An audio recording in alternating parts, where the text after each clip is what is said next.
आज बनवूया झटपट बनणारी तोंडलीची चमचमीत भाजी। त्यासाठी तोंडली स्वच्छ पाण्याने धुवून अशा प्रकारे कट करून घ्यायची आहेत। त्यानंतर कढईमध्ये 1 चमचा तेल गरम करून त्यात जिरी, मोहरी, हिंग, कांदा आणि कढीपत्त्याची पाने घालून तेलावर परतवून घ्यायचं आहे। त्यानंतर 1 चमचा आलं लसणाची पेस्ट घालायची आहे, तोंडली घालायची आहेत, मीठ घालायचं आहे आणि पुन्हा तेलावरती परतवून घ्यायचं आहे। त्यानंतर 3 मिनिटं तोंडल्यांना झाकण ठेवून वाफवून घ्यायचं आहे।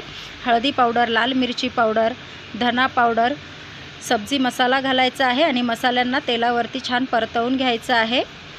3 चमचे शेंगदाण्याचा कूट टाकायचा आहे, व्यवस्थित हलवून घ्यायचं आहे। 1 ग्लास पाणी घालायचं आहे, व्यवस्थित मिक्स करून घ्यायचं आहे। अर्धा चमचा कस्तुरी मेथी घालायची आहे आणि यावर झाकण ठेवून 7 मिनिटं भाजीला शिजवून घ्यायचं आहे। 7 मिनिटानंतर पाव चमचा गरम मसाला घालायचा आहे, गॅस बंद करायचा आहे।